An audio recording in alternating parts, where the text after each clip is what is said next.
I'm a traveling spirit, I've seen many shores, from the West Pacific to the island of Cano.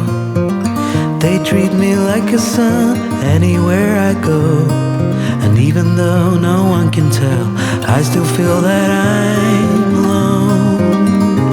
I'm alone, I'm alone.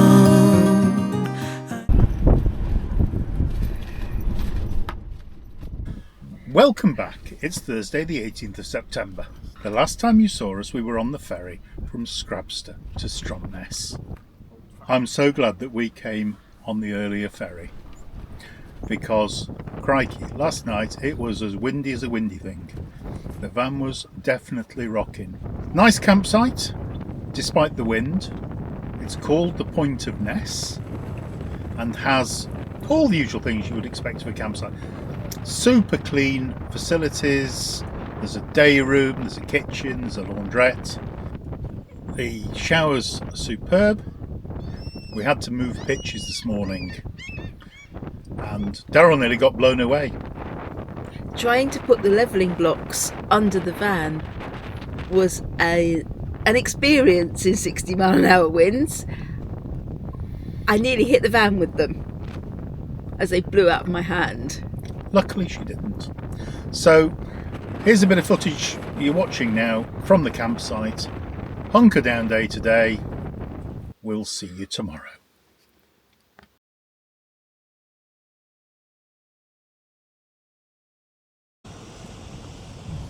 We are in Stromness and we were gonna go and have a wander around the town. This is our second day on Orkney.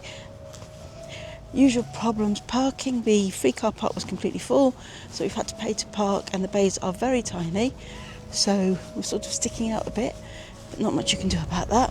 Hopefully it'll be alright. Let's see what Stromness is like. A pretty looking town.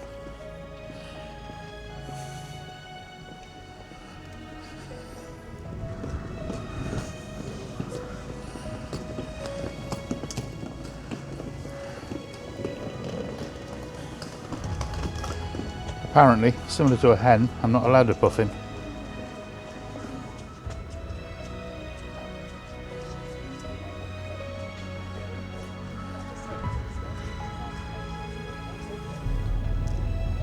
The ferry is called Hamnavoy, which is the old name for Stromness.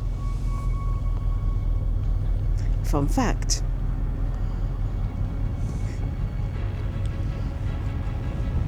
Now she's muscling on my microphone as well. Got one of my own, but no, she can't use hers.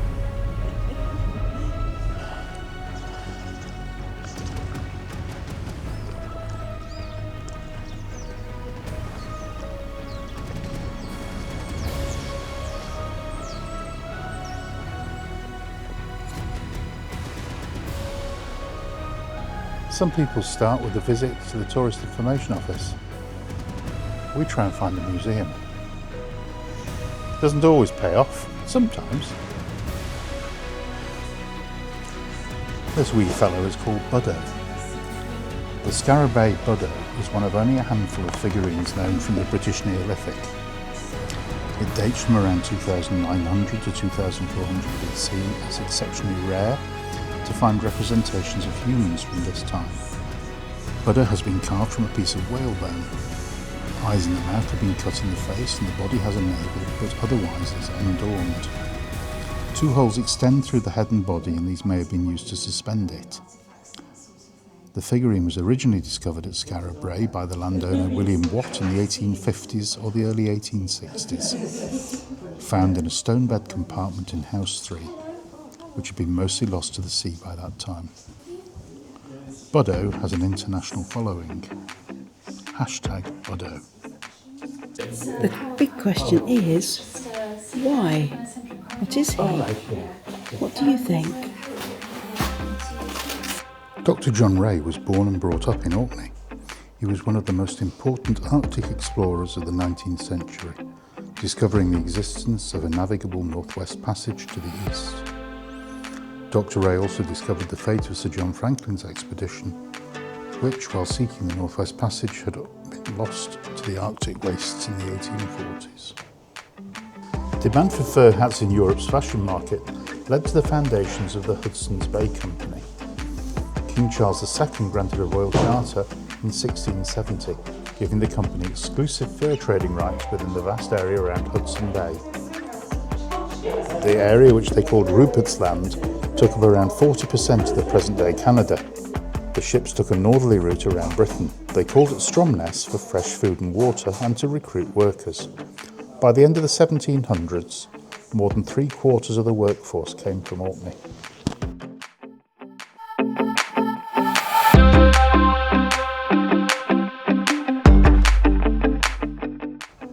The Stromness Museum is an absolute treasure trove of information. And I do think it should be the first place you come. So we will start our walk to see many stones at the Ring of Brodka. Thought to be between 4,400 and 4,600 years old, this is the third largest henge in Britain. Tons of rock and earth were dug out to create the outer ditch, exposing the bare rock. Creating the Ring of Brodka would have required enormous group effort. 3 probable quarries have been identified, one of which, Vesterfjord, is more than 6 miles away. According to folklore, a band of fearsome giants gathered in a field between the locks of Stenness and Harray one night and began to dance to the sound of a fiddle. They forgot to watch for the sun rising, and as the first rays crept over the horizon, they were turned to stone. The mound ahead is said to be as big as Maze Howe, where we will be going in a couple of days' time. It wasn't until the mid-1800s that accurate records were made and detailed maps and descriptions were made. Only a small fraction of the site has been excavated, but archaeologists are using their knowledge of surrounding monuments and landscape to enrich our understanding of the Ring of Brodka. In 1941, the Ring of Brodka was used for tank training. That's horrendous. Plum Cake Mound was excavated in 1845. 2 stone cists were found, each containing cremated human remains. One burial has been dated between 1745 and 1566 BC, centuries after the Ring of Brodka was built. Salt now is roughly the same size as nearby Maze Howe, that's the largest mound, and was once thought to contain a stone tomb, but excavations and recent surveys have failed to find evidence for any internal structures. The Neolithic landscape around the Ring of Brodka would have been really busy. The farmers may have lived in stone-built villages like nearby Barnhouse or Skara Bray. They raised standing stones and built burial mounds and ceremonial monuments. The remains of the monuments and villages can help us understand how people lived and moved around the landscape. Excavations at the nearby Ness of Brodka have revealed an impressive complex of stone buildings in use between 3,500 and 2,300 BC. The quality of their architecture suggests this was no ordinary village. However, Ness of Brodka has been covered up to protect it, so that future archaeologists can look at it and maybe find more information that we don't have the technology for at the moment.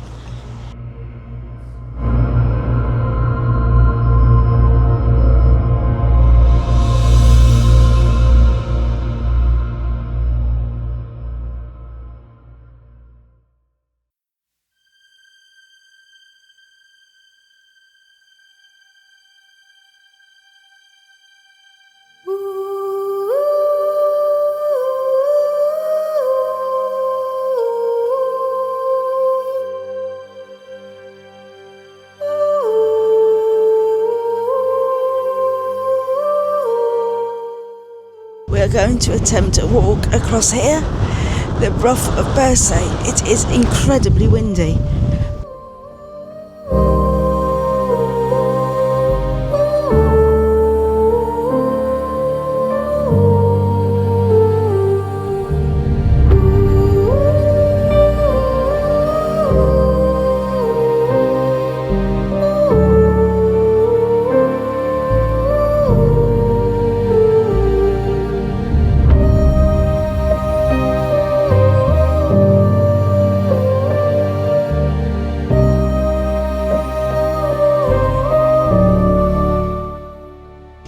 Bursay was a Viking stronghold in the thousands, possibly home to a powerful Norse Earl of Orkney, Thorfinn Sigurdsson. Before that, a different culture thrived here. Pictish people lived on the Bruff from the 600s. Traces of their oval houses have been found below later Norse buildings. The Orkney Inga saga tells how Thorfinn, whose residence may have been on the Bruff, established the first cathedral on the islands at Bursay in the thousands after travelling to Rome for absolution.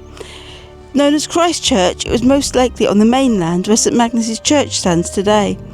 In 1116, Thorfinn's grandson Magnus was murdered on Egilsay. He was made a saint and buried at Christ Church. We know the monastery here was a destination for pilgrims, possibly travelling to the saint's relics. The Vikings were not the first Christians on these islands. The Picts, who lived here several hundred years earlier, had also converted to Christianity by the early 700s. Was this Thorfinn's home?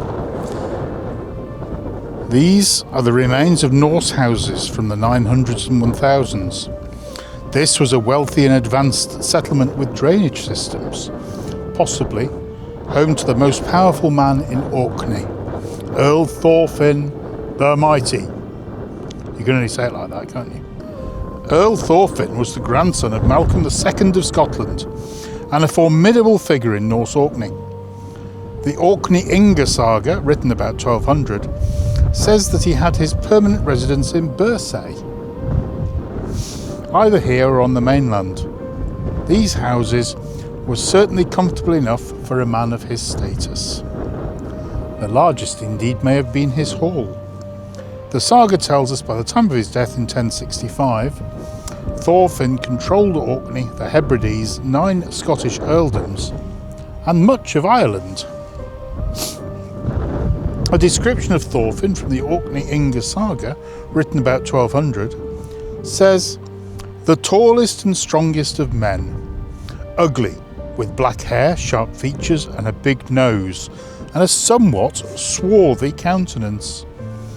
He was lucky in battle, skilled in the art of war, and of dauntless courage." Thorfinn the Mighty. Well, this was our park up last night at the Bruff of Bursay. I'm having to point this way because if I point the other way you won't be able to hear me. And it's absolutely stunning. So that's the Bruff of Bursay. We walked over there last night and I imagine by now you've seen footage. It's only accessible during low tide and indeed it's just about coming up to low tide now.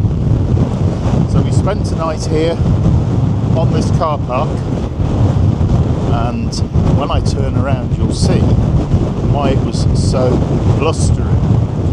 So we've got sea to the left,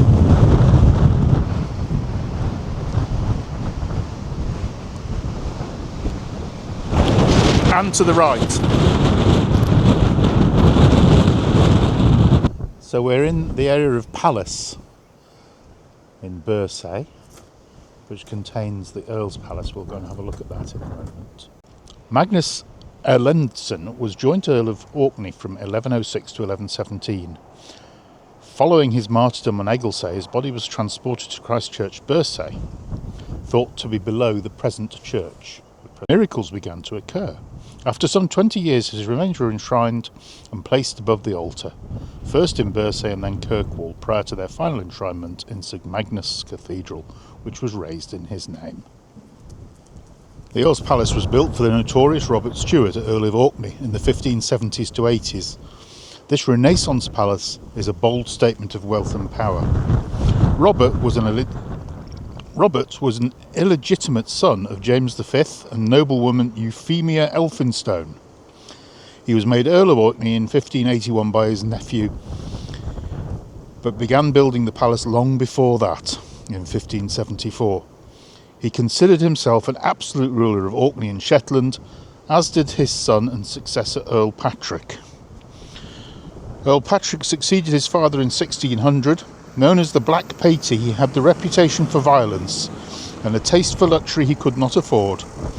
Patrick was imprisoned in 1609 for manifold wronges, as his cousin the king put it, including the theft of lands and funds and oppression of local people. Really prepared for trouble, most of the ground floor has the lower rooms with these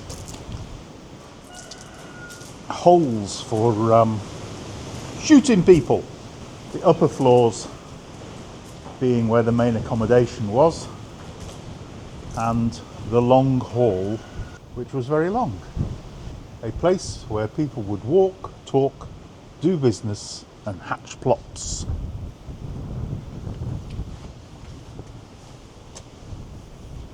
It's an impressive structure. A palace fit for a vagabond.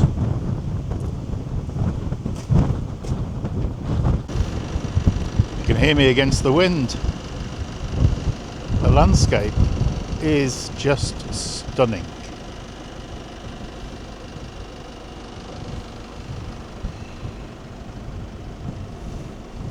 As we come up the A986, we will pass through a place that's marked on the map, but not identified as a village. The village of Twat, T-W-A-T-T. They obviously got sick of people stopping to take photographs by the sign. So there is no sign anymore. Twat! Bit of a pit stop now at the Orkney Brewery.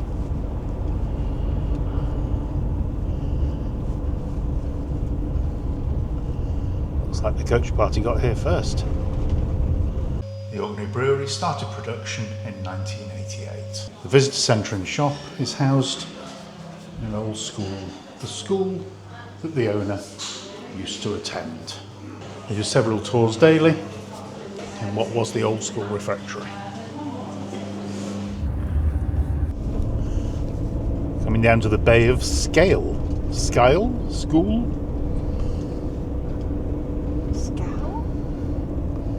Skull?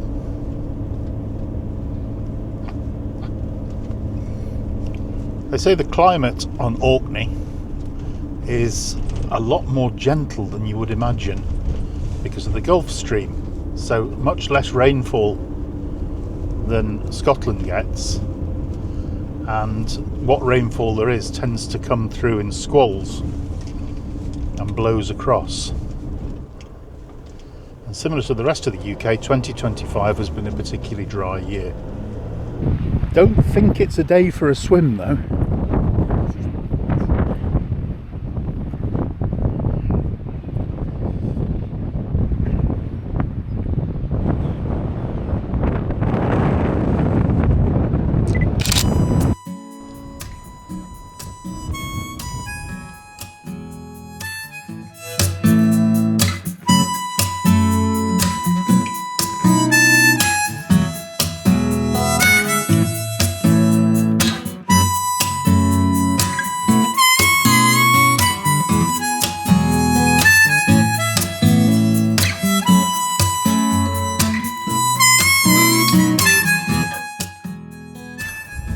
Another blustery one. We're here at Yesnabi Cliffs. 400 million years ago, 150 million years before dinosaurs roamed the earth, Orkney was located south of the equator and lay around a great freshwater lake called Lake Orcadia.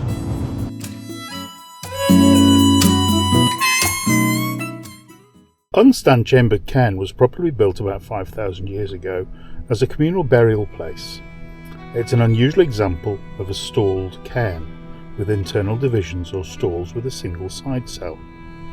Excavations here uncovered a remarkable collection of pottery bowls, all of the same design.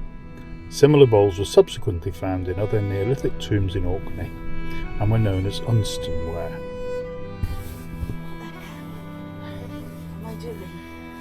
Here she comes.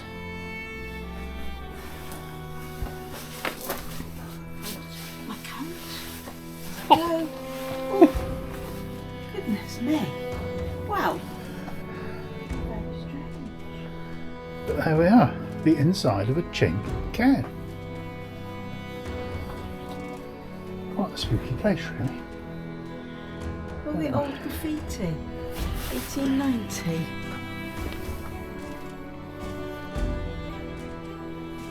$1891. Don't much think I'd fancy carrying a body through there. It's very small, Narrow. as I will now demonstrate. Okay, I'm holding it. I'm going out. Okay, here we go. Oh, blimey. Ah, You see, very only just get through that gap.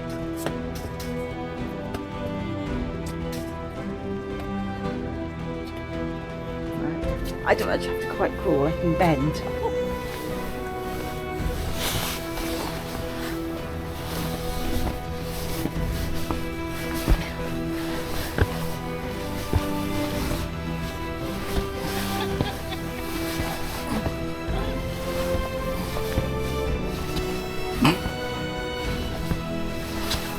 Oh! Okay.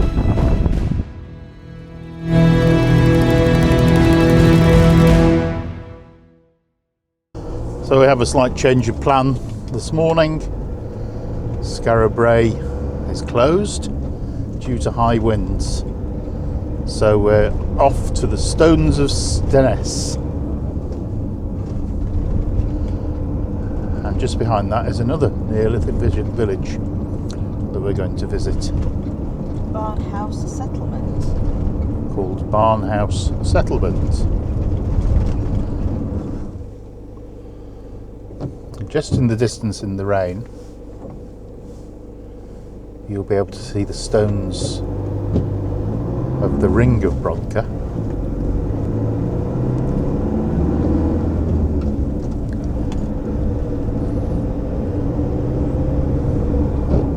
The rain and the sun, it's a very atmospheric image.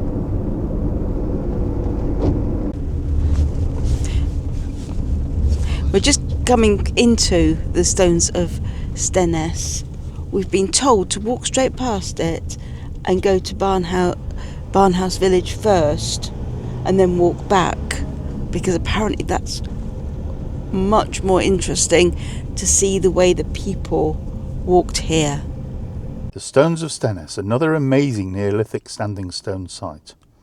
The remaining stones are probably 10 to 12 feet high with a central fire area. And it's assumed an altar of some description. All in all, it's a great sight, given that there was a hoolie blowing and the rain is coming in horizontally. The rain's coming in squally bursts at the moment.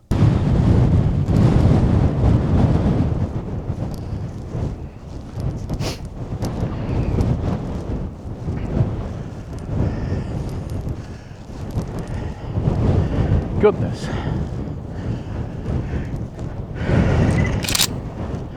I'm right out of cobwebs now.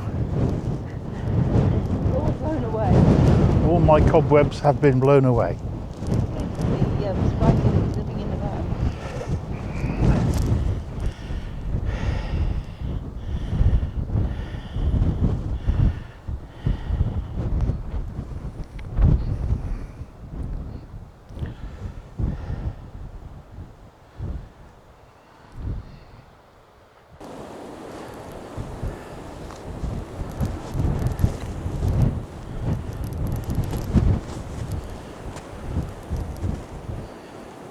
I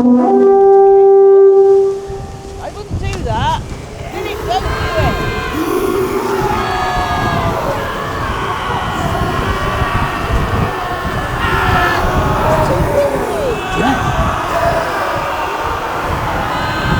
I hope you got that. He's an absolute idiot. He's going to die. Climbing up banks in the wind.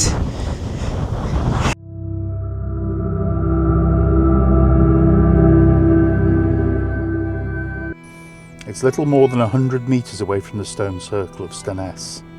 Thousands of years ago, it would have been a small group of homes not dissimilar to Skara Brae.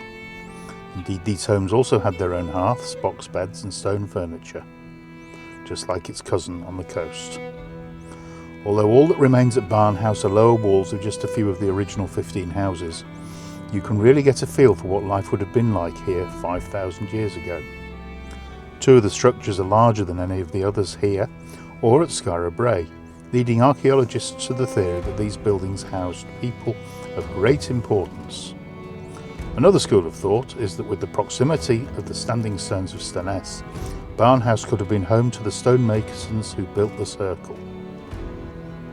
And it's another UNESCO World Heritage Site. Lol.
The Orkney Inga saga, dating to about 1136, tells of a great Yule feast given by Earl Paul at his boo or residence in Orphea. It describes a large drinking hall next to a magnificent church. The remains of that church survive today. The church dedicated to St Nicholas has the distinction of being one of only 2 round medieval churches in Scotland. There's a little information centre here at Orphea. The saga of the Orkney men tells the stories of successive Earls of Orkney, many of whom were powerful as kings. It most resembles the majestic saga of the kings of Norway. Like this, it began life as a series of short stories. Within the saga, you can pick out sections which are lives of particular earls. For example, chapters 13 to 32 are stories of Earl Thorfinn the Mighty, who we met in an earlier part of the video.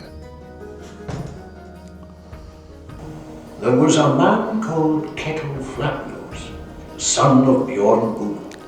He was a powerful chieftain in Norway and came from a distinguished family. Towards the end of Kettle's days, King Harald... The Orkney saga was written in Iceland, which had been discovered and settled only 300 years earlier, a world where nothing but fate stood in the way of the strong. The sagas are written in Old Norse, the everyday language of the people, which is not greatly different from modern Icelandic. Most writing in Europe at the time was in Latin and dominated by religious concerns. We would never have found that if it hadn't been for the fact that Skara Brae was closed. And our afternoon tour at Maze House wasn't until 4 o'clock, and we were just looking for something to do. And we found that. This is Hooten, the port, little port of Hooten, where you can get a ferry across to Hoy or to Flotta, passenger only.